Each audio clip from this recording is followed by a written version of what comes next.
अस्सलाम वालेकुम नाज़रीन, माया तव्हांजी होस्ट सदफ भुट्टो दिल जी कहण सां तव्हां सभिनि खे सिंध टीवी जे ख़ूबसूरत प्रोग्राम सलाम सिंध में मां भलीकार थी कयां। उमेद कंदसि बिल्कुलु ठीक ठाक हूंदव, ख़ुशि हूंदव, मज़े में हूंदव, ख़ुशि हुजो, मज़े में हुजो बि, पंहिंजो पंहिंजे घर वारनि जो पंहिंजी फैमिली जो अहिड़ी तरीक़े सां ख़्याल बि रखंदा रहो। हर इंसान जी ज़िंदगी जो को न को एम हूंदो आहे त मूंखे वॾो थी हे थियणो आहे, वॾो थी हे थियणो आहे, जीअं पर इंसान सोचींदो कुझु आहे, थी कुझु वेंदो आहे। ईअं बि थींदो आहे ज़िंदगी में, पर ज़रूरी न आहे त जेको असां नंढे लाइक़ो सोचींदा था अचूं त असांजी ज़िंदगी में हीअ शइ हुजणु घुरिजे त असांखे उहा ई शइ मिले। ज़िंदगी जा जेके चवंदा आहिनि न उतराव चढ़ाव अहिड़ा हूंदा आहिनि त इंसानु निकिरंदो कंहिं तरफ़ आहे पर थी कुझु ॿियो वेंदो आहे। जीअं मां पंहिंजी जेकॾहिं ॻाल्हि ॿुधाईंदी हलां त मां सोचींदसि मां एरोस्टिस थी वेंदसि या मां मतिलबु आलमा थी वेंदसि, पर वक़्तु जीअं जीअं गुज़रंदो वियो इंसान जा शौक़ु ऐं इंसान जी सोच बि चेंज थींदी रहंदी आहे। पर कुझु माण्हू सोचींदा आहिनि त यार मां वॾो थी इंजीनियर थींदसि, न थी सघंदा आहिनि, हो ॿिए के रूट जी तरफ़ निकिरी वेंदा आहिनि। पर हिन मीडिया में बि जेकॾहिं असां गुफ़्तगू कंदा हलूं काफ़ी सारा माण्हू अहिड़ा हूंदा, कुझु असां एक्टर थियण ईंदा आहियूं त कुझु हो जेके उन में वर्क करणु लॻंदा आहिनि, कुझु सिंगर थियण ईंदा आहिनि, पर उन्हनि खे लॻंदो आहे त असांजी वॉइस इलाही सुठी आहे पर उहो सिंगर न थी सघंदा आहिनि, उहे वरी ॿिए कंहिं शोबे में लॻी वेंदा आहिनि। त पंहिंजी ज़िंदगी सां पंहिंजी होप सां कॾहिं बि असांखे मायूस न थियणु घुरिजे। इंसानु किरंदो आहे, इनजे करे किरंदो आहे त असां जॾहिं हिन बार उथंदासीं त अञा मज़बूती सां, अञा सुठे तरीक़े सां असांजा कदम ॼमियल हूंदा ऐं असां स्ट्रॉन्ग तरीक़े सां उथंदासीं। इंसान खे ठोकर ई इनजे करे लॻंदी आहे त तव्हां ग़लति रस्ते ते वञो पिया, या पाण खे मज़बूत करण जे लाइ कुझु माण्हू पंहिंजे दिलि जा या पंहिंजी तबियत जा एतिरा हसास हूंदा आहिनि, उन्हनि खे हिकिड़ी नंढी ॻाल्हि बि जेकॾहिं चई छॾिजे त उहो उन्हनि खे फ़ौरन उन्हनि जे दिलि में लॻी वेंदी आहे ऐं उहे उन मुतालिक़ सोचींदा रहंदा आहिनि। कुझु माण्हू अहसास कमतरी जा शिकार हूंदा आहिनि, छो एतिरो अहसासु कंदा आहिनि, हर नंढी नंढी ॻाल्हियुनि ते छो एतिरे बारे में सोचींदा आहिनि ऐं उन्हनि जी दिलि एतिरी नाज़ुक छो हूंदी आहे। इन हवाले सां बि गुफ़्तगू कंदासीं।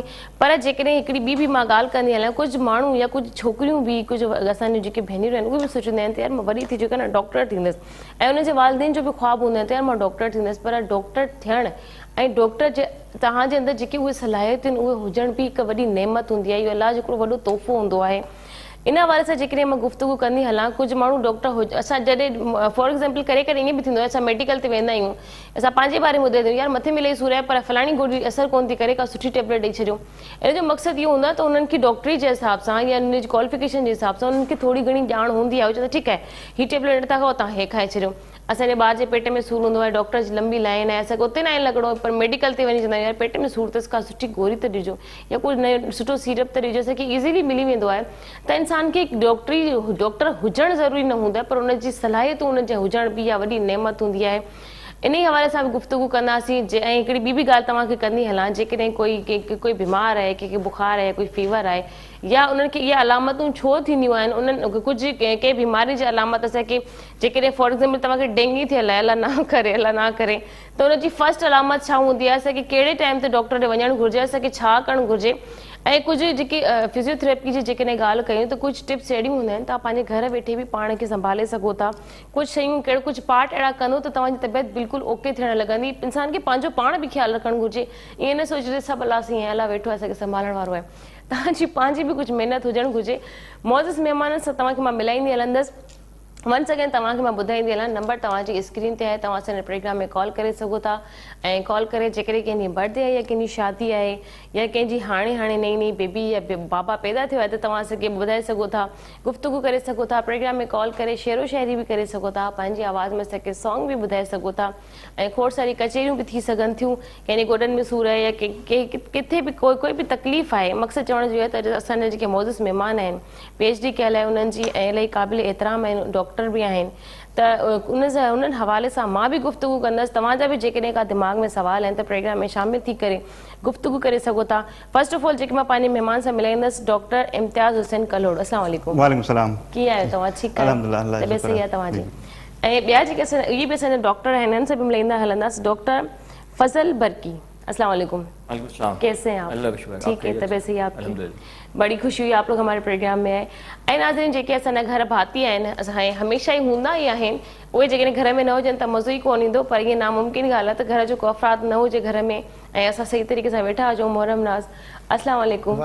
कीअं आहियो तव्हां? ठीकु आहियो? मां बिल्कुलु ठीकु ठाक आहियां। अॼु तव्हां अकेला आहियो, कल इरशाद अकेलो? मां बिल्कुलु कॾहिं कल हो अकेलो, कॾहिं असां ट्रैफिक वॾी जो अॼु ट्रैफिक बि इलाही हुई, उन तरीक़े सां बि असां ताईं चङी काफ़ी माण्हू अहिड़ा बि हूंदा त पंहिंजे टाइम सही तरीक़े सां न सही पहुची ॻाल्हि हूंदा पर ट्रैफिक में अक्सर मोड़नि मां ताईं अक्सर ॻाल्हि ॾिठी हूंदी माण्हू हिक ॿिए खे यार जिगर त सही ॻाल्हि अक्सर आहे मतिलबु हर इंसान खे पंहिंजी जल्दी हूंदी पर आहे हिकु ॿियो त ख़्यालु असां करणु पंहिंजी खपे, जल्दी हिकु ॿियो पुॼी ख़्यालु वञूं करणु खपे। अच्छा पर जॉब ते पहुचण जो मक़सदु टाइम ते ईअं हूंदो आहे कुझु माण्हुनि जी जॉब जीअं असांजी जॉब चइजे असां जिते टाइम ते न पहुचंदासीं त मतिलबु असांजे लाइ बि इलाही मसइला थी वेंदा आहिनि 5-10 मिंट चलो हली वेंदो आहे पर घणो जेकॾहिं लेट थी वेंदो आहे तॾहिं में बि प्रोग्राम बि कैंसिल थी सघे थो पर ईअं न हुजणु घुरिजे मां वरी बि पंहिंजे हिसाब सां जेकॾहिं गुफ़्तगू कयां त मां अधु कलाक या सवा कलाक पहिरियों ई निकिरंदी आहियां कॾहिं इंसान आहियूं मशीनूं आहिनि गाॾियूं आहिनि मशीनूं कॾहिं टायर पंचर थी वेंदो आहे कॾहिं कुझु थी वेंदो आहे कुझु कॾहिं ट्रैफिक मिली वेंदो आहे कॾहिं जल्दी पहुचणु सुठी ॻाल्हि आहे त माण्हू मेकअप रूम में वेठो आहे मेकअप रूम में वेठो आहे कुझु गुफ़्तगू थी वेंदी आहे असांजे मेकअप आर्टिस्ट अनिला सां ऐं इलाही सुठी आर्टिस्ट आहे असांखे हमेशह पंहिंजे हेठि तबिके खे बि यादि रखणु घुरिजे असां ईअं न सोचो त बसि असांजो हिकिड़ो पंहिंजो लेवल ठही वियो आहे त असां उन ई हिसाब सां हलंदा हलूं हिकिड़ी ॿी बि मां हिकिड़ी असांजी गुडनेस हूंदी आहे त सिर्फ़ु मां त हिते वेठी गुफ़्तगू कंदी आहियां पर जेकॾहिं असांखे कोई माइक ॾींदो आहे या असांजा जेके कैमरामैन आहिनि असांजा जेके बैक ते वर्क कनि था असांजी मेकअप आर्टिस्ट आहे अनिला या असांजा अज़हर सर सुबुह खां वठी महिमाननि खे बि अरेंज करिणो आहे विसरी शयुनि खे लाइनअप करिणो आहे लाइटिंग चेक करणी आहे रूम खे ॾिसणो आहे इहे सभु इन्हनि जूं महिनतूं हूंदियूं आहिनि ऐं साम्हूं वरी असां अची वेंदा आहियूं त पर्दे जे पोयां बि जेके असांजा हूंदा आहिनि असांखे उन्हनि खे बि यादि करणु घुरिजे उन्हनि जी इलाही महिनत हूंदी आहे जंहिंजे करे असां हिते वेठा हूंदा आहियूं जेकॾहिं उन्हनि मां हिकिड़ो माण्हू बि मिस थी वञे त मूंखे नथो लॻे त इहो असांजो प्रोग्राम थी सघंदो या हली सघंदो ख़ैर डॉक्टर इम्तियाज़ सां मां गुफ़्तगू कंदी हलंदसि सर सभ खां पहिरियों त मां वंस अगेन तव्हांखे चवंदसि वॾी महिरबानी तव्हां असांजे प्रोग्राम में आयो ॾाढी ख़ुशी लॻी ॾाढी ख़ुशी बि थी आहे सभ खां पहिरियों जेको नॉर्मली असांजो अॼुकल्ह कैजुअली हले थो कोरोना जे हवाले सां गुफ़्तगू हले पई कोरोना जी एतिरी तादाद वधी रही आहे ऐं तव्हांखे छा थो लॻे सुबुह बि मां न्यूज़ ॾिसां पई त कुझु अमेरिका में लंडन में पेरिस जे हवाले सां ॾिसंदा ईंदा आहियूं ज़ाहिरी ॻाल्हि सां रेडियो बि ॿुधे थो उते बि चवंदा त तादाद वधंदी थी वञे ऐं हिकिड़ो जेको कोरोना जो न्यू वायरस आयो आहे उन हवाले सां तव्हां छा चवंदव इन हवाले सां मतिलबु तव्हांखे ख़बर आहे सॼी दुनिया में प्रॉब्लम हले पियो पर मतिलबु जीअं त असां तव्हांखे प्रोग्राम में ॿुधायो त असां एजुकेशन सां तालुक़ु रखंदा आहियूं त एजुकेशन में अॼुकल्ह पाकिस्तान में कोरोना जी वजह सां तमामु घणो मतिलबु इहो आहे की कैंपस ते क्लासिस वग़ैरह कोन थियूं थी सघनि ऐं जेको मतिलबु ख़बर आहे तव्हांखे घणो क्राउड जेको आहे गॾु नथो थी सघे सोशल डिस्टेंसिंग जे करे त ऑनलाइन शिफ्ट थी वियो आहे सॼी एजुकेशन सिस्टम जेको आहे ऐं उन में मां तव्हांखे हिकिड़ी ॻाल्हि ॿुधायां त असांजी जेका यूनिवर्सिटी आहे DH सफ़ा यूनिवर्सिटी कराची बिल्कुलु उन मतिलबु जीअं ई कोरोना जी फर्स्ट वेव आई न मार्च में जीअं ई शटडाउन थी वियो पाकिस्तान में हा इन हवाले सां तव्हां खां पुछां पई त जेकॾहिं यूनिवर्सिटी मां छॾे DH सफ़ा यूनिवर्सिटी में काफ़ी स्टूडेंट बि हूंदा काफ़ी गर्ल्स बि हूंदियूं बॉइज़ बि हूंदा आहिनि उन्हनि खे तव्हां कहिड़े तरीक़े सां हैंडल कयो उन्हनि खे पहिरियों केयर जे हवाले सां ॿुधायो ताकी मां पोइ DH सफ़ा जी यूनिवर्सिटी जी क्वालिटी जे हवाले सां बि तव्हां सां गुफ़्तगू कंदसि हा उन्हनि खे बसि इहो ई त असांजे यूनिवर्सिटी में जॻह जॻह ते सैनिटाइज़र इंस्टॉल करे छॾिया इमीडिएटली हर क्लास रूम जे ॿाहिरां जेके तव्हां विज़िट कंदो त सैनिटाइज़र डिस्पेंसर लॻल आहिनि ऐं जिथे बि मतिलबु कॉर्नर आहे का उते इंस्ट्रक्शन्स वग़ैरह हणी छॾियूं सोशल डिस्टेंसिंग लाइ असांजी कमेटीज़ ठही वयूं यूनिवर्सिटी में जेके कंटिन्यूअसली मॉनिटर कंदियूं त भई स्टूडेंट जेके आहिनि उहे सोशल डिस्टेंसिंग प्रकार रखंदा आहिनि नथा रखनि जेके फैकल्टी मेंबर्स क्लास में वेंदा आहिनि उहे बि मतिलबु चेक कंदा आहिनि त मास्क वग़ैरह सभिनी खे पहिरियां त गेट ते जीअं ई ईंदा आहिनि स्टूडेंट त उन्हनि जे थर्मल जेको मेजरमेंट हूंदी आहे उन सां टेम्परेचर मेजर थींदो आहे ऐं उते ख़ुदा न ख़ासिता कंहिंखे सिम्टम्स आहिनि त उतां ई उन्हनि खे पेरेंट खे कॉल करे वापसि करे छॾींदा आहिनि वरी पोइ जीअं स्टूडेंट अंदरि ईंदा आहिनि त उन्हनि खे मास्क खां सवाइ अंदरि अचणु न ॾिबो आहे मास्क उते गेट ते पिया हूंदा आहिनि जंहिंखे मास्क न आहे अगरि को न पायो आहे त गेट ते उते मास्क हुनखे मिली वेंदा पोइ हुनखे अंदरि अचणु ॾींदा आहियूं त इहो स्ट्रिक्ट मतिलबु असां प्रोटोकॉल्स जेके कोविड-19 जा आहिनि इहे फॉलो कराए असां 4-5 महीना यूनिवर्सिटी खोली पर अनफॉर्चुनेटली वरी सेकेंड वेव अची वई ऐं सेकेंड वेव में पोइ गवर्नमेंट जेका आहे उन डिसीजन वरितो त जेके ऑन कैंपस क्लासिस न हलंदा त पोइ अनफॉर्चुनेटली वरी असांखे शट डाउन करणी पई यूनिवर्सिटी ऐं ऑनलाइन ते शिफ्ट थी वियासीं असां सही डॉक्टर फजल का मैं आपसे मैं पूछती चलूँगी कि फर्स्ट ऑफ ऑल तो आप मुझे अपनी डेफिनेशन भी बता दें और मुझे ये भी बता दें कि DH सफ़ा में यूनिवर्सिटी में आप पढ़ाते भी हैं उस हवाले से भी मैं आपसे पूछूंगी फर्स्ट ऑफ ऑल तो आप मुझे अपनी डेफिनेशन बता दें ताकि मैं उस हवाले से आपसे गुफ्तगू कर लूँ आराम से बेसिकली मैं DH सफ़ा यूनिवर्सिटी का जो दूसरा कैंपस है TH सिटी कराची में वहाँ पे लुक आफ्टर करता हूँ सिविल इंजीनियरिंग डिपार्टमेंट को सही दूसरी बात चलें कोविड के हवाले से स्टार्ट करते हुए तो सर तो एक कैंपस की बात कर रहे थे हमने यही सारे काम दोनों कैंपस के लिए किए थे कि वहाँ पे पहले से स्टूडेंट्स की सोशल डिस्टेंसिंग मेंटेन कर रहे थे सीट्स को HEC के मुताबिक 6 फीट के डिस्टेंस के ऊपर रखा था ताकि किसी तरह से भी कोई इंटरेक्शन ना हो मेडिकल सेल्स सेटअप किया था जो DHCT में, उनके साथ कोऑर्डिनेशन में थे। खुदा ना खास्ता किसी के सिम्टम्स आते हैं तो उसको किस तरह से आइसोलेट करना है और फिर बैक टू होम उसको ट्रांसफ़र करना है। सही। अच्छा फजल, मुझे बताएं, ऑनलाइन अभी सर ने जो बताया कि हम बच्चों को क्वालिफिकेशन दे रहे हैं, हम उनको तालीम दे रहे हैं, ऑनलाइन बच्चों को पढ़ाने में, ये सामने बैठ के पढ़ाने में फ़र्क तो आया होगा उनकी तालीम के ऊपर? बहुत फ़र्क है, बट अगर अब जैसे 2 वेव आ गई हमारे पास, फर्स्ट वेव और सेकंड वेव, उन दोनों के बीच में जितनी भी हमारी ऑनलाइन क्लासेस हुई हैं हमारी अब पूरे पाकिस्तान में, उनमें बहुत डिफरेंस है as compare to phase 1 and wave 2। क्योंकि वेव 1 के टाइम पे we were not ready. In general अगर बात करें तो इट वाज लाइक कि आज से क्लासेस जो हैं बंद हो जाएंगी, कल से अपना सेटअप करें। तो जिनको नहीं आइडिया था कि ऑनलाइन क्या होता है, कैसे करते हैं, अटेंडेंस कैसे लेते हैं, क्लास कैसे होती है, दे वर सफरिंग। कुछ यूनिवर्सिटी 3-4 महीने तक भी बंद रही थी, सही बात है, इफ यू नो। बट सोफा यूनिवर्सिटी अल्हम्दुलिल्लाह after 5 days we were online, क्योंकि हमारे पास 2012 से पूरा लर्निंग मैनेजमेंट सिस्टम होता है, LMS कहलाता है, वो रेडी था। उस पर हम अटेंडेंस भी लेते थे, उसके स्टूडेंट के असाइनमेंट्स भी होते थे, समटाइम्स क्विज भी लेते थे उसके ऊपर, इवन लेक्चर्स भी अपलोड होते थे।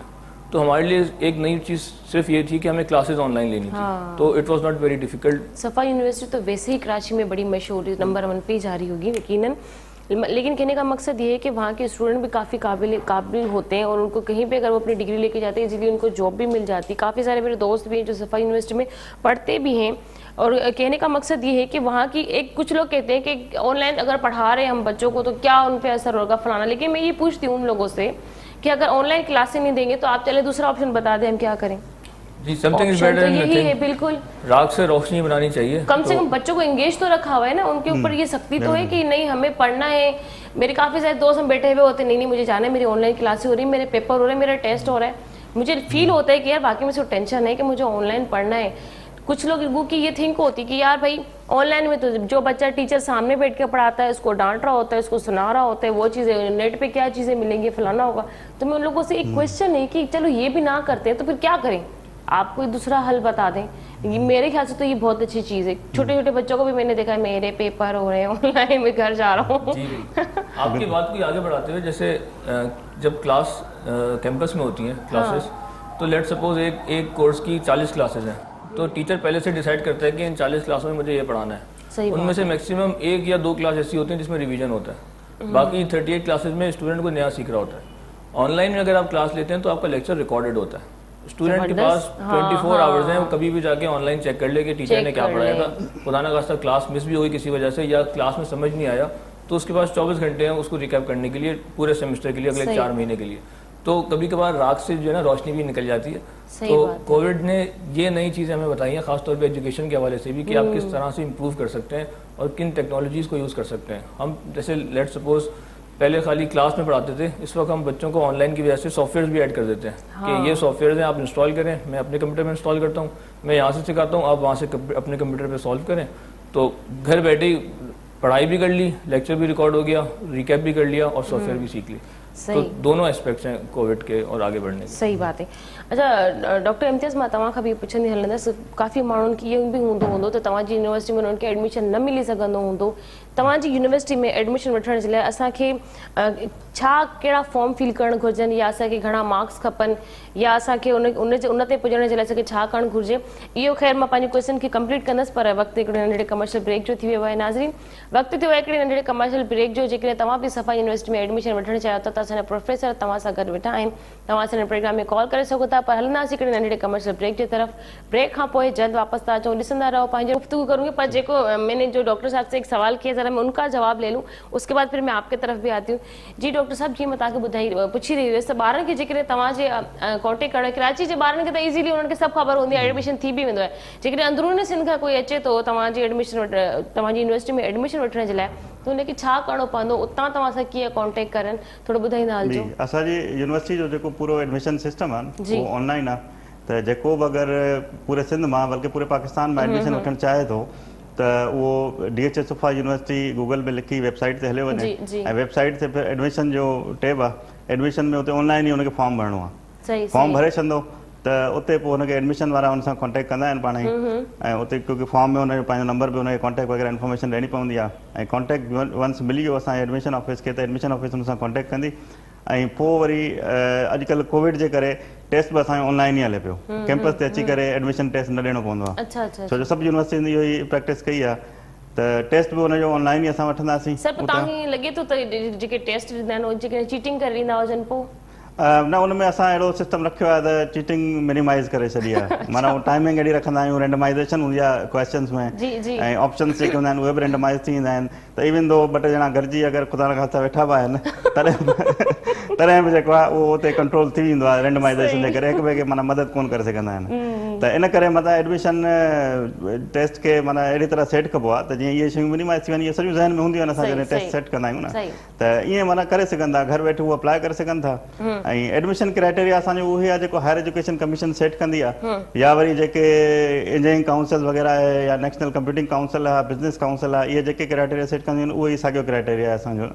त इंटरमीडिएट में जेको आहे उहो परसेंटेज सुठी हुजणु घुरिजे, ऐं जेतिरी परसेंटेज सुठी हूंदी, टेस्ट में स्कोर सुठो खणंदा, उते जेका मेरिट वाइज़ हुननि खे हिते असां डिसिप्लिन ओतिरो सुठो हुननि खे मिलंदो आहे। सही। अच्छा सर, जेको तव्हां जेको व्हाट्सएप नंबर त हूंदो यकीनन, जेकॾहिं तव्हां सां कोई व्हाट्सएप ते कोई वॉइस करणु चाहे, जी जी उहो मां बिल्कुलु ॿुधाइणु चाहींदुमि।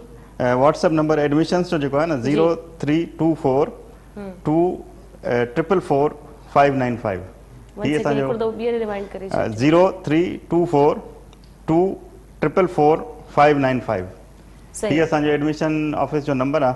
जंहिंखे बि का इंफॉर्मेशन वठणी हुजे उहे हिन नंबर ते व्हाट्सएप ते बि इहो साॻियो नंबर आहे, ऐं कॉल करे पुछी सघे थो। ऐं वेबसाइट ते अगरि उहो वञणु चाहे थो त वेबसाइट ते सॼी इंफॉर्मेशन पई आहे त कीअं एडमिशन प्रोसेस थींदो। वंस उन्हनि फॉर्म भरे छॾियो त उहो पाण हुन सां कॉन्टेक्ट कंदा आहिनि एडमिशन वारा। ऐं मां इहो ज़रूरु चवणु चाहींदुमि त मतिलबु पूरे सिंध मां पर्टिकुलरली जेको आहे स्टूडेंट्स असांजा जेके आहिनि, छो जो उते कराची में त इलाही यूनिवर्सिटीज़ आहिनि, ऑप्शन्स आहिनि माण्हुनि खे। बाक़ी तव्हां सिंध में हलिया वञो त 2-3 यूनिवर्सिटियूं आहिनि, हिन खां अलावा को ऑप्शन हुन वटि हूंदो कोन्हे। त उहो माना चवां थो त जेके उते अगरि एडमिशन नथी थिए त उहो ज़रूरु हिते ट्राई कनि कराची में, सुफ़ा यूनिवर्सिटी में। ऐं हिते असां उन्हनि खे फैसिलिटेट कंदा आहियूं, पर्सनली काफ़ी स्टूडेंट खे फैसिलिटेट बि कयो आहे। अच्छा, फैसिलिटीज़ जी जेकॾहिं तव्हां ॻाल्हि कयो था त तव्हांजी सफ़ा यूनिवर्सिटी जी फैसिलिटीज़ आहिनि छा छा? ऐं गर्ल्स जे लाइ तव्हां ठाहियो आहे न, जीअं हॉस्टल वग़ैरह आहे हुते? हॉस्टल वग़ैरह आहे बिल्कुलु। DH सिटी में जीअं फज़ल साहब तव्हांखे हॉस्टल फैसिलिटीज़ जा ॿुधाईंदा, बल्कि फज़ल साहब उन ते ॿुधाइणु चाहिनि त मुझे ज़रा इस बारे में बताते चलें, आप इनके कैंपस को अच्छे तरीके से ज़रा देख भी रहे, कंट्रोल भी करें, उसकी थोड़ी मुझे क्वालिटी भी बताते चलिएगा। और गर्ल्स के हवाले से, क्योंकि हम जब अंदरूनी सिंध से जब लड़कियाँ आती हैं, एक तो बहुत कम ही निकलती हैं, लेकिन अब तो माशाल्लाह बड़ा ग्रूम हो गया है। लेकिन जब उनको लड़कियों को हम यही सोच रहे होते हैं कि यार हम सेफ रहें, हमारे रूम ज़रा सिक्योर हों, तो आप अपने यूनिवर्सिटी के बारे में ज़रा थोड़ा मुझे बताते चलिएगा। जो हमारा DH सिटी कराची वाला कैंपस है वो बिल्कुल मेन मोटरवे के ऊपर लोकेटेड है, M9 के ऊपर। अगर आप हैदराबाद से कराची आ रहे हैं तो आपको लेफ्ट साइड पे पड़ता है वो, कराची से तकरीबन आधा घंटा पहले। इस वक्त वहाँ पे तकरीबन 80 स्टूडेंट्स इनरोल्ड हैं, कंप्यूटर साइंस के और सिविल इंजीनियरिंग के मिला के। बहुत अच्छा हुआ आपने गर्ल्स की बात की, तो हमारे पास गर्ल्स भी इनरोल्ड हैं। अच्छा, इसमें 2 खास बातें। एक तो ठीक है, कैंपस ज़रा शहर से बाहर है, लोगों को लगता है देखने में, बट वहाँ पे सिर्फ बच्चे नहीं आ रहे, वहाँ पे बॉयज़ भी हैं और गर्ल्स दोनों हैं। दूसरी बात, जो हमने हॉस्टल फैसिलिटी रखी है वो बॉयज़ के लिए भी है और हम गर्ल्स के लिए भी तकरीबन कंप्लीट हो गई है। तो जो गर्ल्स हैं वो भी उसमें इंटरेस्टेड हैं रहने के लिए। उसकी वजह ये है कि एक तो ज़ाहिर है DHA इटसेल्फ एक एंटिटी है, उससे सिक्योरिटी का नज़र आता है कि पूरा कैंपस हमारा सिक्योर है। कैंपस के अलावा पूरा जो DHA सिटी का इलाका है वो भी इटसेल्फ सिक्योर है। वहाँ पर 24 hours security cameras, security guard, everything installed है। तो सिक्योरिटी के हवाले से तो मेरा ख्याल है लीस्ट कंसर्न होना चाहिए पेरेंट्स को भी, स्टूडेंट्स को भी। That's not a concern at all. इसके अलावा जो फैसिलिटीज़ की बात है, तो हमारे पास जो DH सिटी कराची कैंपस है उसके साथ हमारे पास हॉस्टल फैसिलिटी है, जिसकी मैंने पहले ही बात कर ली, जो अल्हम्दुलिल्लाह पहले स्टार्ट से ही हमारी फुल है। तो अब जब नेक्स्ट इनटेक हम आजकल कर रहे हैं कंप्यूटर साइंस की, तो उसके लिए भी हमने हॉस्टल फैसिलिटी को डबल कर दिया है, 28 से 56 पे उसको इन्हेंस कर दिया है। इसके साथ साथ हमारे पास 4 ग्राउंड्स अवेलेबल हैं, बैडमिंटन के, बास्केटबॉल के, फुटसॉल के, 24 आवर स्टूडेंट्स के लिए अवेलेबल हैं DH सिटी कराची के अंदर ही। बल्कि मज़े की बात कि वो स्टूडेंट्स वहीं पर होते हैं रात के नॉर्मली 12-1 बजे तक, जब तक कि कोविड नहीं आया था। चलें, उसके बाद तो फिर वो चले गए थे अपने घरों को वापस। इसके साथ साथ मेडिकल फैसिलिटी, इससे भी बड़ी रौनक होती होगी ना कि बच्चे चल रहे हैं, फिर रहे हैं, घूम रहे हैं, पढ़ रहे हैं। बहुत ज़्यादा। बल्कि आपको एक और बात बताऊं, कराची के 3-4 बच्चे हैं जो हॉस्टल में रहते हैं, उनको लगता है कि हॉस्टल में ऐसा एनवायरनमेंट है, लर्निंग एनवायरनमेंट, जो उनको कराची में रह के नहीं मिलेगा, अपने घर पे नहीं मिलेगा। मुझे भी ऐसा लगता है कि घर में हम लोग एक चिल टाइप के रहते हैं, लेकिन यूनिवर्सिटी का एक अपना एक टाइम होता है, हॉस्टल का अपना टाइम होता है, इतने बजे उठना है, इतने बजे पढ़ना है, इतने बजे हमारी क्लास है, वापस यहीं आना है, और टाइम की बड़ी बचत है वहाँ पे रहने से। टाइम की है, दूसरी आपको मेस फैसिलिटी है, वहाँ पे आपको खाना वैसे ही मिल जाता है, लंच डिनर की बात करें, ब्रेकफास्ट भी वहाँ पे मौजूद है। इसके साथ साथ अब जैसे खास तौर पे सिविल इंजीनियरिंग की बात करें तो DH सिटी में हर तरह के प्रोजेक्ट्स चल रहे हैं, वहाँ पे कंस्ट्रक्शन भी हो रही है, रोड्स बन रही हैं, अंडर पासेस बन रहे हैं, तो जब वो 24 आवर्स वहाँ रहते हैं तो उनको सीखने को मिलता है वो चीज़ें। कभी वीकेंड के ऊपर कंक्रीटिंग हो रही होती है, वहाँ चले जाते हैं। तो हमने civil engineering DH city Karachi में स्टार्ट करने की वाहिद वजह यही थी कि स्टूडेंट्स को वो लर्निंग एनवायरनमेंट मिले जो आजकल किसी यूनिवर्सिटी में नहीं मिल सकता, ना मिल सकता है, क्योंकि किसी के पास इस तरह का एक्सपोजर ही नहीं है कि पूरा साथ में सोसाइटी बन रही हो। बिल्कुल मां भी में ऐड कंदो हिकिड़ी शइ त मां पाण हॉस्टल में रहियुमि जॾहिं मां इंजीनियरिंग कंदो हुउमि त उहे जेके फैसिलिटीज़ हूंदियूं हॉस्टल जूं, अगरि हुन सां ही फैसिलिटीज़ कंपेयर कयूं वञनि त ही स्टेट ऑफ द आर्ट आहिनि।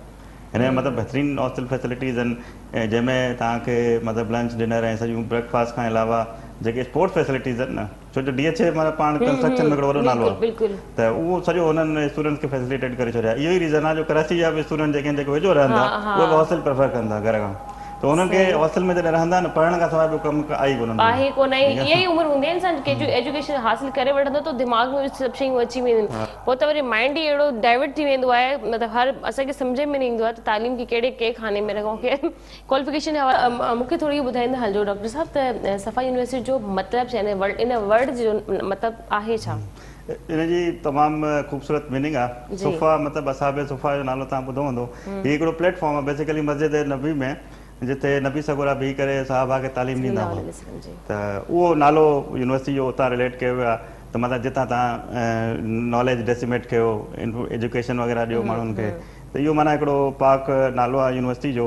ऐं यूनिवर्सिटी जो मक़सदु बि इहो ई आहे त यूनिवर्सिटी जेका आहे उहा तालीम ॾे, क्वालिटी एजुकेशन स्टूडेंट्स खे ॾे मुख़्तलिफ़ डिसिप्लिन्स में, ऐं उन्हनि जी तालीम करे रही आहे। त उन सफ़ा यूनिवर्सिटी जे लफ़्ज़ जी तव्हां त ॿुधाए छॾियो त उनजी मतिलबु आहे त तव्हां पंहिंजे होप्स खे, पंहिंजी उमेदुनि खे पूरो रखो, अलाह पाक उन्हनि खे हुन में हेल्प ई कंदो आहे। ॿी मां इन खां डॉक्टर साहब खां पुछणु चाहींदसि, डॉक्टर फजल खान, तो आपने जो ये कैंपस की जो हम बात कर रहे थे, इसकी क्वालिटी के बारे में कुछ बताएं। आपके खास जो आप कह रहे हैं कि हमारी खास क्वालिटी है, क्या खास क्वालिटी, खास बात क्या है उनके अंदर? देखिए बिल्कुल मुख्तसर वक्त में ये बात नहीं हो सकती, मगर फिर भी मैं नहीं आप डिटेल से कर लें इजीली। असल में civil engineering DH city Karachi में लॉन्च करने का मकसद ही यही था कि जो सिविल इंजीनियरिंग बच्चे आ रहे हैं, एडमिशन ले रहे हैं, 4 साल में रहेंगे, उनको हम पूरा सिविल इंजीनियर बनाने के साथ साथ वो चीज़ें दिखाएं जो उनको फील्ड में काम आनी है। मसलन फॉर एग्जांपल हमारी लैब्स जो हैं वो सारी फील्ड में होती हैं, मसलन साइट विजिट्स हैं। अब हमें बच्चों को बताना है कि बार बेंडिंग शेड्यूल क्या होता है, वो सरिया लगता कैसे है छत के ऊपर जाके, तो वो क्लास में तो हम बता सकते हैं बोर्ड पे बना के कि ये सरिया आएगा, कोने पे जाके मुड़ जाएगा, फिर थोड़ा सा और आगे चला जाएगा और सरिया लग जाएगा, बट वो सिर्फ क्लास में नहीं होता, हम उनको साइट पे भी ले जाते हैं जहाँ करीब में कहीं बिल्डिंग बन रही हो। जिस तरह से उनके प्रोजेक्ट्स आते रहेंगे हम उसको उसी तरह की साइट पे ले जाते रहेंगे। आप अपनी यूनिवर्सिटी की तरफ से उन्हें देते हैं? जी बिल्कुल, जो डेली ट्रांसपोर्ट वाले हैं जो मोस्टली कराची से जाते हैं, हम उनको रोज सुबह कराची से पिकअप करके घर से वापस ड्रॉप करते हैं। सहूलत भी अगर कोई जैसे भाई हमें घर से इजाजत नहीं है वहाँ रहने की, और तो आप पिक एंड ड्रॉप उन्हें मिल जाएगा यहाँ से। हमारे बल्कि 3 डिफरेंट रूट्स हैं, हम मेन कैंपस से चलते हैं डिफेंस से, तो एक शारा फैसल भी कवर हो जाती है, यूनिवर्सिटी रोड भी कवर हो जाती है और शारा पाकिस्तान भी कवर हो जाती है। जबरदस्त, तो बहुत बहुत अच्छी बात है, क्योंकि हम यही सोचते हैं कि पता नहीं टैक्सी आएगी नहीं आएगी, कभी गाड़ी खराब हो जाती है, कभी कुछ हो जाते हैं, लेकिन अगर हम यूनिवर्सिटी से पिक एंड ड्रॉप लेते हैं तो ये उनकी जिम्मेदारी हो जाती है, हमें घर से पिक करना टाइम से और हमें घर पे टाइम पे छोड़ना। देर सवेर होती है तो वो फिर उनका ही मसला होता है, हमें कम से कम वो पनिश नहीं मिलती क्लास की, उनको पता होता है कि भाई हमारी ही गाड़ी लेट हुई है, जो हमारे बच्चे वो सारे लेट हो गए, और ये बड़ी अच्छी बात है। मैं तो लोगों को यही कहूँगी, अगर ऐसी फैसिलिटी अगर मुझे जब सर बता रहे हैं कि तो मैं यही सोच रही हूँ कि मेरी फैमिली में अगर किसी की तालीम पीछे रह गई है या कोई पढ़ने से पीछे रह गया है, तो मेरी पूरी कोशिश ये होगी कि वो अपनी एजुकेशन को कंप्लीट करे। क्योंकि सर कलोट साहब जी हिकिड़ी मां ॻाल्हि कंदी हलां, तालीम के हवाले से जेकी मुझी पांजी सोच है, तालीम सिर्फ हासिल न करनी है, तालीम तव्हांखे तहज़ीब में तमीज़ भी सेखारींदी है। जी तालीम जेका है वो सिर्फ हिकिड़ी डिग्री जो नालो न इन जो तव्हांजो जवाब मैं ज़रूर वठंदसि, पर कमर्शियल ब्रेक जो टाइम थी वियो आहे। नाज़रीन वक्त तो है हिकिड़े नंढड़े कमर्शियल ब्रेक जो हलंदासीं, ब्रेक जी तरफ़, ब्रेक खां पोइ जल्द वापस था अचूं, ॾिसंदा रहो पंहिंजो प्रोग्राम सलाम सिंध। वेलकम बैक नाज़रीन, एक दफ़ो ॿीहर भली कारकंदस प्रोग्राम सलाम सिंध में। जीअं त असांजी गुफ्तगू जारी आहे, मौजूद मेहमान भी असां सां गॾु आहिनि। प्रोग्राम में कॉल करे सघो था, नंबर तव्हांजी स्क्रीन ते आहे। प्रोग्राम में शामिल थी करे कंहिंजी सालगिरह आहे या कंहिंजी बर्थडे आहे, उन्हनि खे बि तव्हां विश करे सघो था। असांजे हिन ख़ूबसूरत प्लेटफॉर्म तां के पंहिंजे परदेसी के पंहिंजे पीढ़ी प्यारे खे तव्हां मैसेज भी ॾेई सघो था, गुमनाम कॉल भी करे सघो था। पहिरियां मां प्रोग्राम कंदी हुअमि, हुन में काफ़ी सारा बस असां नालो कोन ॿुधाईंदा त असांजी पीढ़ी असां नाराज़ आहे, असां हीअं सां असांखे सॉरी था कयूं, पर इहा सुठी ॻाल्हि हूंदी आहे। पर सुबुह सां ई जेकॾहिं असां अहिड़े हवाले सां गुफ़्तगू कंदासीं, कुझु माण्हू अक्सर त जहिड़ा ई रातिनि जो ई थींदा आहिनि, ॾिसो लवर्स हूंदा आहिनि या मंगणी थियल हूंदी आहे, कंहिंजे हस्बैंड वाइफ जा बि झगड़ा अहिड़े हिसाब सां। पर ख़ैर ये त असांजी गुफ़्तगू हलंदी रहंदी आहे। असां हिन वक़्तु ॻाल्हि करे रहिया हुआसीं, DHS सफ़ा यूनिवर्सिटी जे प्रोफेसर असां सां गॾु आहिनि। उन्हनि सां मां पुछी रही हुअसि, मैं डिफरेंट के बारे में आपसे पूछ रही थी कि मज़ीद और अच्छी क्वालिटीज़ में क्या है आपकी यूनिवर्सिटी के अंदर, क्या डिफरेंस है, वो ज़रा मुझे बताते चलिएगा। मिसाल के तौर पे DHS सिटी कराची में हर तरह के प्रोफेशनल सिविल इंजीनियर्स मौजूद हैं। इवन के बाहर से इंटरनेशनल जो लोग हैं वो भी वहाँ पे मौजूद हैं डिज़ाइनर्स के तौर पे। हम अक्सर उनको बुला के एक गेस्ट लेक्चर के तौर पे इनवाइट करते हैं कि जो भी बच्चे टॉपिक पढ़ रहे हैं आके वो डिलीवर करें, ताकि बताएं कि लेटेस्ट सॉफ्टवेयर कौन सी चल रही हैं, वो किस तरह से टेक्नोलॉजी को यूज़ कर रहे हैं, and so on and so forth. इसी के साथ साथ मिसाल के तौर पे जो हमारी लैब्स हैं वो बिल्कुल latest state of the art equipment है, सारा मोरलेस इम्पोर्टेड है हमारे पास। मटेरियल टेस्टिंग की लेबॉर्ट्री है, इसके अलावा फ्लूइड मैकेनिक्स की लेबॉर्ट्री है, सर्विंग के इक्विपमेंट्स हैं, सारे वही हैं जो इस वक्त फील्ड में यूज़ होते हैं। मिसाल के तौर पे इंटर्नशिप्स है, आम यूनिवर्सिटी में बच्चे एक इंटर्नशिप करते हैं, उनमें भी उनको बड़ी मुश्किलात होती हैं कि मिल जाए नहीं मिले, मिलेगी तो कहाँ मिलेगी, शहर में मिल जाएगी, जाना आसान होगा नहीं होगा। हमने प्लान किया है कि हम साल में एक इंटर्नशिप ज़रूर कराएंगे हर बच्चे को। इससे फ़ायदा ये होगा कि जब तक वो मार्केट में जाएगा एज अ फ्रेश इंजीनियर, उससे कम 4 से 5 इंटर्नशिप हुई भी होंगी, उसको आइडिया होगा मार्केट में काम कैसे होता है। और इंटर्नशिप्स देने वाले वही लोग हैं जिन्होंने बाद में उसको जॉब पे रखना है। तो ये वो चीज़ें हैं जिसकी वजह से हमारे स्टूडेंट्स को, DHS सोफा के सिविल इंजीनियरिंग स्टूडेंट्स को खास तौर पे एक एडेड वैल्यू होगी before they enter the market. तो इसी के साथ साथ मसलन अगर हम बात करें फाइनल ईयर प्रोजेक्ट्स की, तो हर इंजीनियरिंग प्रोग्राम में एक प्रोजेक्ट होता है जो बच्चे को बना के पेश करना होता है कि मेरा ये तख्लीक किया है मैंने, जो चाहे वो कोई रोड का सैंपल हो, ब्रिज का सैंपल हो, या इलेक्ट्रिकल डिपार्टमेंट में सोलर पैनल बना रहे हो, इस तरह से मैकेनिकल में अगर वो फार्मूला F1 रेसिंग कार बना रहे हो। तो ये वो प्रोजेक्ट्स हैं, ये वो मसाइल हैं असल में इंडस्ट्री के जो वो सॉल्व नहीं कर पा रहे। तो हम इसके लिए भी हमने ये सोचा हुआ है कि हम डायरेक्ट इंडस्ट्री से बात करेंगे कि आपके क्या इश्यूज हैं जो सॉल्व नहीं कर पा रहे आप, क्योंकि हमारे पास स्टूडेंट्स हैं, उन्होंने एक साल इसी मसले को सॉल्व करना है, वो आपके साथ बैठ के सॉल्व करेंगे तो ज़ाहिर है कल को आपको ही हाथ बटाएंगे, आपकी इंडस्ट्री में काम करेंगे, आपके ही बैकबोन बनेंगे, आपके राइट हैंड बनेंगे। ये बड़ी अच्छी बात है। अच्छा सर, तव्हां मूंखे ॿुधाइजो डॉक्टर इम्तियाज़ सर, त इन जी हिस्ट्री छा आहे तव्हांजी university? DHS sofa university basically एतिरी पुराणी कोन्हे, जे बि यूनिवर्सिटी हूंदी हूंदी न 40 50 साल। असांजी जेका यूनिवर्सिटी आहे उहा 2012 में एस्टेब्लिश थी आहे ऐं उनखे तक़रीबन ही सम्झो त 9 साल हले पियो। 9 साल त 9 सालनि में माना जेतिरो कुझु हिन अचीव कयो आहे न, उहो 40 50 सालनि में यूनिवर्सिटी अचीव न करे सघियूं आहिनि। माना जीअं ई यूनिवर्सिटी 2012 में एस्टेब्लिश थी, विदिन 4-5 ईयर्स जेका आहे उहा HEC जी रैंकिंग में अची वई, जेको यूनिवर्सिटीज़ खे काफ़ी टाइम लॻंदो आहे रैंकिंग में अचण में। ऐं उनमें रैंकिंग में जेको आहे जनरल यूनिवर्सिटीज़ में टॉप रैंकिंग में जेका 34 नंबर ते अची वई विदिन 8 ईयर्स। ऐं उनजो रीज़न इहो ई हो त जेका क्वालिटी ऑफ एजुकेशन आहे, जेके फैसिलिटीज़ असां स्टूडेंट्स खे ॾींदा आहियूं, ऐं जेका फैकल्टी जो हायरिंग प्रोसेस आहे मेरिट ते आहे, स्टूडेंट बि मेरिट ते अचनि था, त उन करे ओवरऑल जेका क्वालिटी आहे उहा बहितर थी वञे थी यूनिवर्सिटी जी। ऐं यूनिवर्सिटी जेका आहे विदिन 9 ईयर्स ऑफ ईयर जेका आहे उन जेको कुझु अचीव कयो आहे तव्हांखे नज़र न ईंदो ॿी काई यूनिवर्सिटी में। ऐं असां जेके प्रोग्राम्स ऑफर कयूं था, मेनली इंजीनियरिंग में असांजा 3 प्रोग्राम्स आहिनि। इलेक्ट्रिकल इंजीनियरिंग ऑफर कंदा आहियूं, मैकेनिकल इंजीनियरिंग ऑफर कंदा आहियूं, सिविल इंजीनियरिंग ऑफर कंदा आहियूं, ऐं इन खां अलावा कंप्यूटर साइंस आहे असां वटि, सॉफ्टवेयर इंजीनियरिंग में डिग्री ऑफर कयूं था, ऐं इन खां अलावा मैनेजमेंट साइंस में असां MBA करायूं था, BBA करायूं था, ऐं हाणे वरी असां सोशल साइंसिस लास्ट ईयर खां शुरू कयो आहे, उनमें प्रोग्राम शुरू कया आहिनि जंहिंमें BS इंग्लिश असां करायूं पिया, ऐं इंटरनेशनल रिलेशन में BS असां करायूं पिया।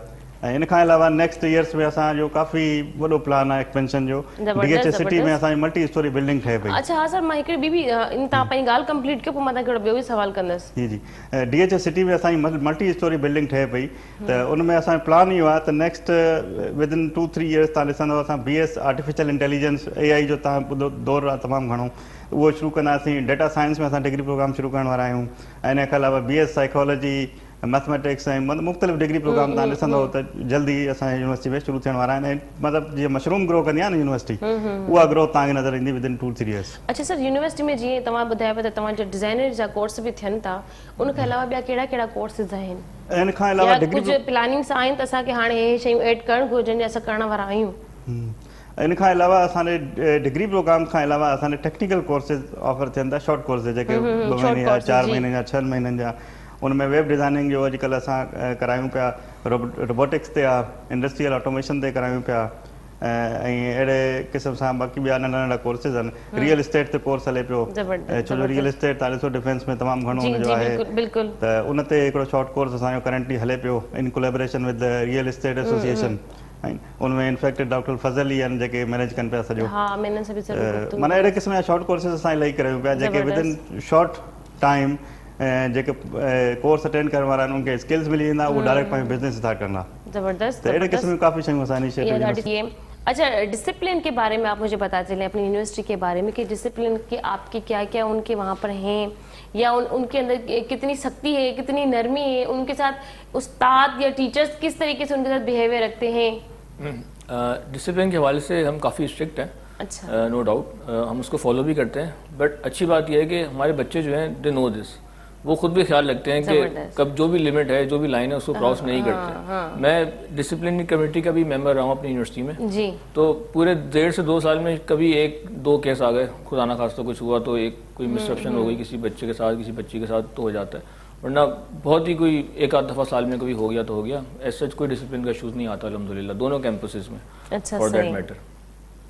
इनमें जीअं तव्हां ॻाल्हि कई, तव्हां औरत आहियो त माना ख़्यालु करणो पवंदो आहे, त बेस्ट एनवायरनमेंट आहे फीमेल कैंडिडेट्स लाइ इहो ख़ासि करे ॾिसणो थो पए। असां जेके निंगरियूं या असां पंहिंजूं नियाणियूं पढ़ाइण जे लाइ कढूं बि थिया त असांखे घणो पहिरियों इहो ई हूंदो आहे सर त उतां अलाए कीअं छोकिरा बि आहिनि, माण्हू बि आहिनि, अलाए असांजी नियाणी सेफ हूंदी न हूंदी, ये न हुअण जो त नामुमकिन ई ॻाल्हि आहे। जीअं बि हाणे सर ॿुधायो था चवनि डिसिप्लिन इलाही सख़्तु आहे, ॿार असांजे रूल खे फॉलो बि कंदा आहिनि ऐं सुठी ॻाल्हि आहे, असांखे घणो तंग बि नथा कनि। पर तव्हां त ज़ाहिरी ॻाल्हि आहे असां सिंधी आहियो त तव्हांखे वधीक ख़बर हूंदी आहे, असां पंहिंजी नियाणियुनि ते असांजो घणो तवजो हूंदो आहे बानिस्बत पुटनि खां। ऐं यूनिवर्सिटी खां माना घर खां यूनिवर्सिटी ताईं ट्रांसपोर्ट पिक कंदी आहे, उनमें बिल्कुलु सेम डिसिप्लिन तव्हां को मसलो कोन महसूस थींदो। कैंपस में अंदर को मसलो कोन्हे, माना कंट्रोल एनवायरनमेंट आहे, वरी कैंपस खां घर ताईं यूनिवर्सिटी जी गाड़ी छॾे थी, मतिलबु हिकिड़ी बिल्कुलु बहितरीन एनवायरनमेंट आहे फॉर फीमेल कैंडिडेट। ज़बरदस्त। पर सर जेकॾहिं इहा ॻाल्हि कई वञे त पहिरियां जे दौर में अॼु जे दौर में वॾो फ़र्क़ु आहे। हाणे असांजूं नियाणियूं बि काफ़ी इम्प्रूव करे वियूं आहिनि, जेके उनजे अंदरि तव्हां कॉन्फिडेंस ॾिसो, तव्हां उन्हनि जो ॻाल्हाइण जो एक्सेंट ॾिसो, माण्हू खे ख़बर न पवंदी आहे त यार हीअ ॻोठ जी आहे या शहर जी आहे, मतिलबु हुनजे ॻाल्हाइण में पावर एतिरो अची वियो आहे। ऐं सुठी ॻाल्हि आहे, असांखे अॻिते निकिरणु घुरिजे, असांखे पंहिंजी सोच खे चेंज करणु घुरिजे त असां बि माण्हुनि खे मञाए सघूं त न असां बि कुझु आहियूं। पर मां कुझु ॾींहं पहिरियों हिकिड़ो सॉफ्टवेयर ॾिसां पई जंहिंजे अंदरि इंग्लिश में, उर्दू में, हिंदी में, इन ज़बान में त उहे उन जा अल्फाज़ अचनि पिया, सिंधी में कोन पिया अचनि।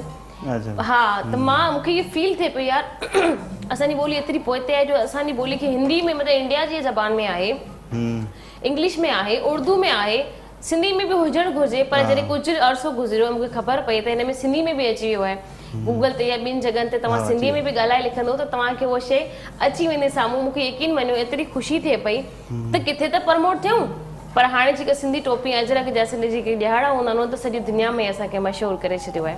ऐं इहा सुठी ॻाल्हि आहे, इंसान खे पंहिंजी कहिड़ी बि ज़बान खे या असांजी मादरी ज़बान खे कॾहिं बि न विसारणु घुरिजे, पर ॿियूं ज़बान अचणु बि इलाही ज़रूरी हूंदियूं आहिनि ज़िंदगी में। अच्छा सर, यूनिवर्सिटी जे बारे में जेकॾहिं मां गुफ़्तगू कयां त असां ऑनलाइन सिस्टम जे बारे में ॻाल्हायूं पिया, तालीम जे हवाले सां नेटवर्क बि कॾहिं कॾहिं नेट जो सही न ईंदो आहे त तालीम रुकिजी वई हूंदी। हा, मतिलबु इहे इशूज़ कुझु ॿारनि जे अंदरि पैकेज न आहे, बैलेंस न आहे, उनजी सुभाणे टेस्ट बि आहे, करण बि इलाही ज़रूरी आहे, उनजे लाइ छा फैसिलिटीज़ आहिनि?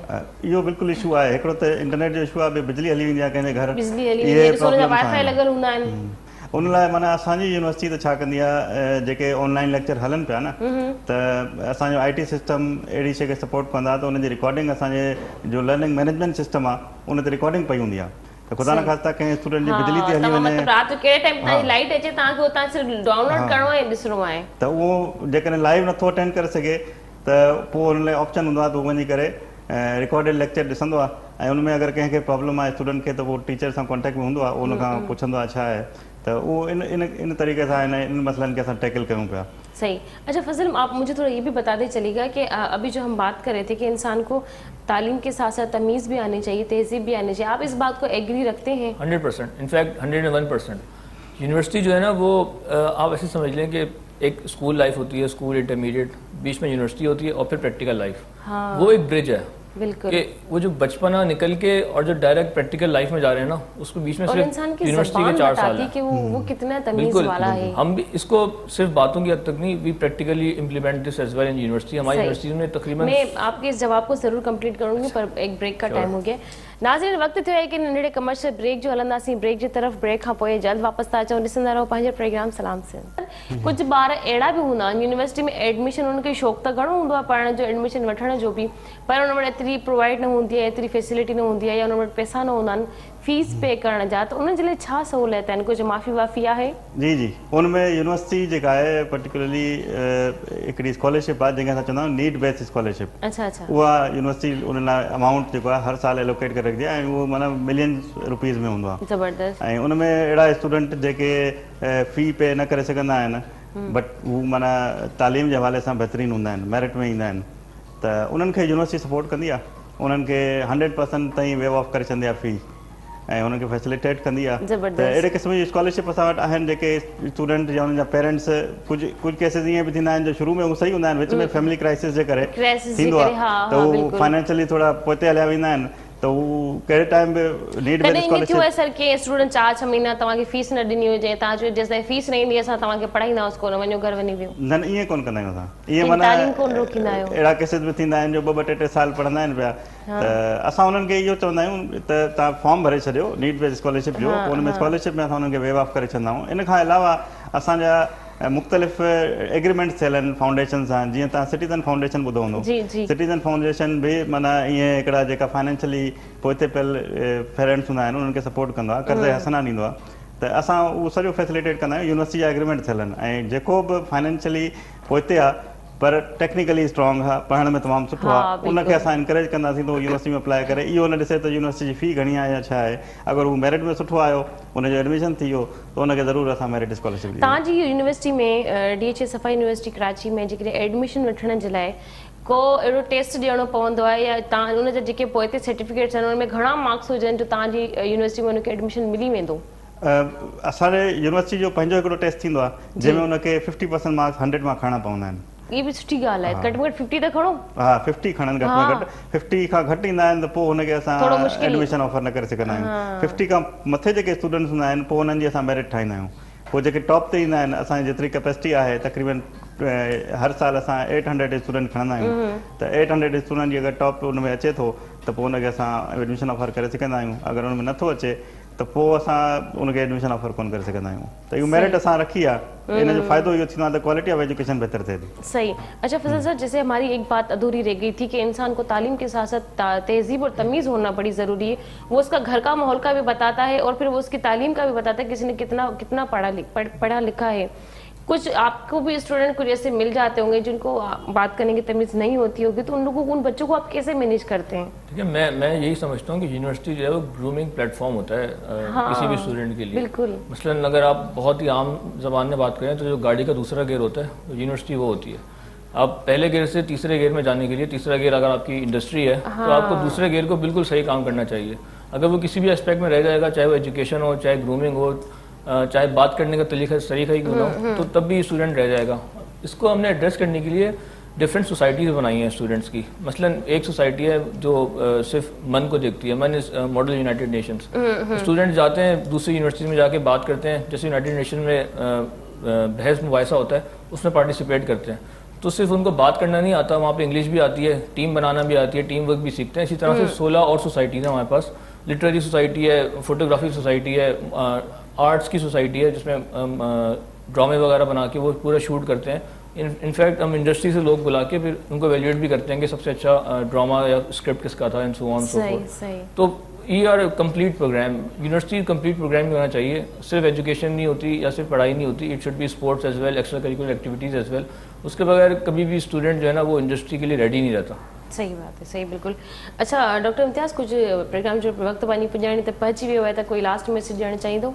लास्ट में बस मां हिकिड़ी शइ ऐड करणु चाहींदुमि जी त यूनिवर्सिटी में माना हिकिड़ी त तव्हांखे मां ॿुधायो त जेके फाइनेंशियली डिसएडवांटेजिस हूंदा आहिनि पेरेंट्स उन्हनि लाइ आहे। इन खां अलावा मेरिट स्कॉलरशिप इलाही आहिनि, मतिलबु जेके हाई अचीविंग स्टूडेंट्स आहिनि न उन्हनि खे बि असां स्कॉलरशिप ॾींदा आहियूं। ऐं इन खां अलावा जेके असां नया प्रोग्राम लॉन्च कया आहिनि न, हींअर उनजी एडमिशन बि हले पई, जंहिंमें BS कंप्यूटर साइंस आहे DHS सिटी कैंपस में, ऐं असांजो BS IR आहे, BS इंग्लिश आहे, उन में एडमिशन हले पियो। त इहे छो त नवां प्रोग्राम शुरू थिया आहिनि, उनमें सेकेंड टाइम एडमिशन थियण वारो आहे, त उन्हनि में जेके बि एडमिशन वठंदा उन्हनि खे असां एज़ अ फाउंडिंग मेंबर जो दर्जो ॾींदा आहियूं, ऐं बीइंग फाउंडिंग मेंबर हुननि खे असां फी में 25% स्कॉलरशिप ॾियूं था। सही सही ज़बरदस्त, वॾी महिरबानी तव्हां असांखे जॉइन कई, काफ़ी ॾाढो सुठो लॻो तव्हां सां गुफ्तगू करे ॿारनि जे हवाले सां, क्वालिफिकेशन के हवाले से।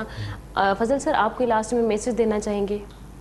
मैं ये कहूँगा स्टूडेंट से कि जब भी आप डिसाइड करें कि कौन सा प्रोग्राम लेना है, कौन सी फील्ड चूज़ करनी है, तो अपने वालिदैन से ज़रूर पूछें, उनका मशवरा ज़रूर लें, बिकॉज उनकी उम्र आपसे डबल होती है, उनका तजुर्बा आपसे डबल होता है।